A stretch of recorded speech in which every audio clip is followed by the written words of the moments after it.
c'est Seb. Alors dans cette vidéo, eh bien tu vois, j'ai trouvé un petit resto qui est très sympa, qui est très design, qui est d'ailleurs je crois nominé pour un prix qui est en ce moment en Thaïlande.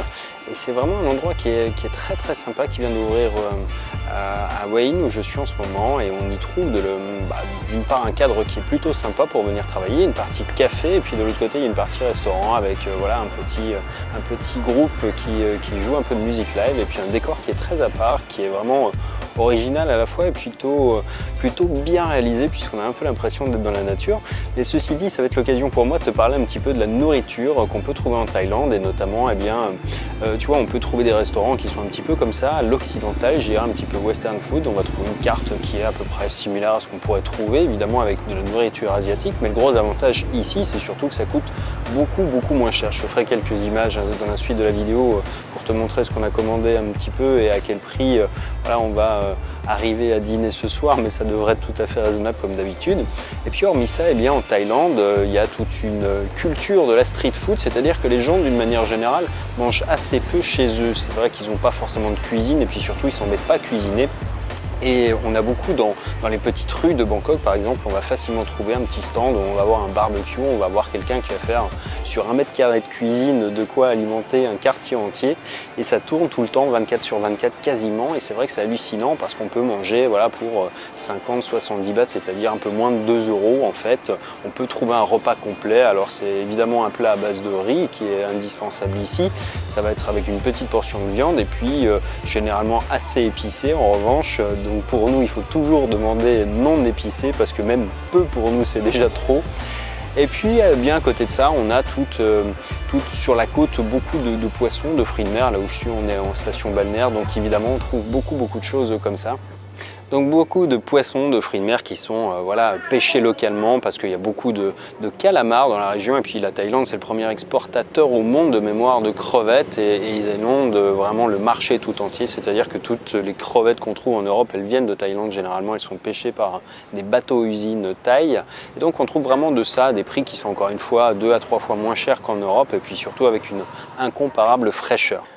J'ai été trahi par ma caméra, et donc je te finis cette vidéo après avoir fini de dîner, donc c'était très bien, et on s'en sort à peu près bien pour ce que je pensais, c'est-à-dire grosso modo 7 € par personne pour voilà, des plats qui sont plutôt bien faits pour ici. Et c'est vrai que d'une manière générale, si on a beaucoup de restaurants à disposition, il faut savoir qu'en Thaïlande, il y a une taxe qui s'applique sur les produits qui sont importés, notamment, eh bien, ça veut dire que le fromage, par exemple, le vin, ça coûte relativement cher ici, il y a à peu près 300% de taxes d'import.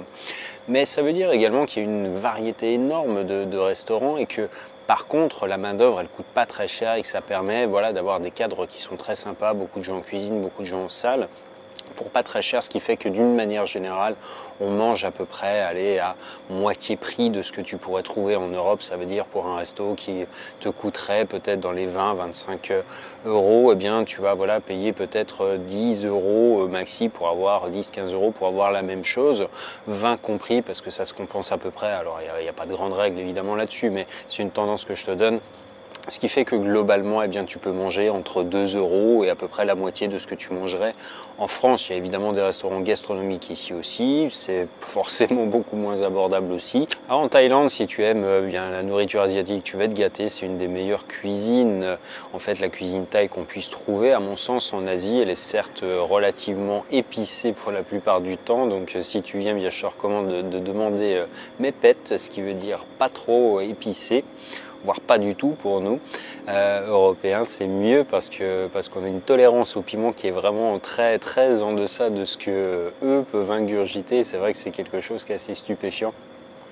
Mais d'une manière générale, eh bien, tu vas pouvoir t'alimenter à peu près comme en Europe, c'est-à-dire si tu n'aimes pas voilà, la cuisine thaï, eh bien, tu pourras manger français. Ça va te coûter beaucoup plus cher que les 2 € d'un repas de base, par exemple, évidemment, mais c'est possible de manger voilà, pour 10 €, tu vas pouvoir manger français comme dans un restaurant français en réalité. Pas partout, évidemment, en Thaïlande, encore une fois, parce que quand tu es au fin fond de la campagne, évidemment, il n'y a pas de resto français. A contrario, quand tu es dans les stations qui sont très balnéaires, très touristiques, la bouffe est un peu plus chère, évidemment. Mais d'une manière générale, ce qu'il faut retenir, c'est que voilà, si tu as des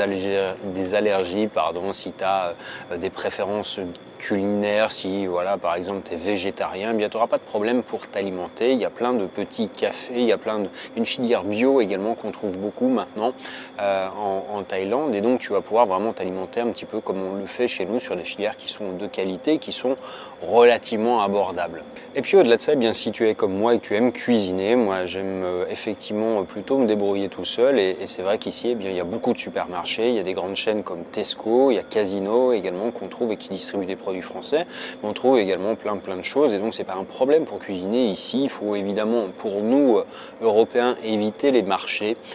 parce que eh bien, sur les marchés, les normes hygiéniques sont pas les mêmes que celles qu'on a en Europe. Ça veut pas dire qu'on est forcément, on va en mourir, mais ça veut dire surtout que voilà, faut avoir l'estomac qui est un peu plus habitué aux bactéries, ce qui n'est pas forcément notre cas, et que tu risques de choper une petite courante si tu t'aventures à acheter, je sais pas, du poulet ou du porc qui a passé la journée au soleil, ce qui est à peu près la norme sur les marchés. Mais ceci dit, en réalité, eh bien ici, moi j'ai vécu 3 ans et demi, et pour tout te dire, eh bien, je peux manger à peu près tout ce qu'on trouve dans le pays. J'ai pu cuisiner tout ce que je voulais, tout ce que j'aimais. J'ai pu trouver tout ce que je voulais, y compris du foie gras, voilà, pour en préparer. Donc ça demande un peu plus effectivement de préparation, et pas forcément, voilà, on peut pas faire les choses forcément au débeauté, ou du moins c'est un peu plus compliqué, mais encore une fois on peut y arriver, et donc c'est tout à fait possible à la fois de faire un petit peu selon les goûts de chacun, en s'installant ici ou bien en étant de passage. D'ailleurs, peut-être que toi aussi, eh bien, tu aimerais venir quelques jours, quelques semaines, voire quelques mois en Thaïlande, et pourquoi pas t'y installer. Eh bien, si c'est ton cas, peut-être que tu regardes cette vidéo à l'heure actuelle dans ton bureau et que voilà, ça te fait un petit peu rêver. Eh bien, dis-toi que c'est quelque chose qui est tout à fait possible, et que moi, il y a encore quelques années, j'étais bloqué à Paris, j'étais avec des salariés à Toulouse, et je pouvais partir en vacances 3 semaines par an, au mois d'août, et une semaine en décembre, pardon, entre Noël et le jour de l'an. Et donc du coup, c'était vraiment quelque chose de compliqué, mais grâce en fait à Internet, eh bien j'ai pu développer une activité qui me permet d'être à peu près où je veux, quand je le veux. Et si ça t'intéresse d'en savoir plus, eh bien j'ai préparé une vidéo dans laquelle je te présente une formule qui va te permettre à toi de savoir si toi aussi tu vas pouvoir créer ton lifestyle business, c'est-à-dire un business qui va te permettre de vivre tes passions et pas forcément de vivre de tes passions. Je t'en dis pas plus, et je te retrouve dans l'autre vidéo.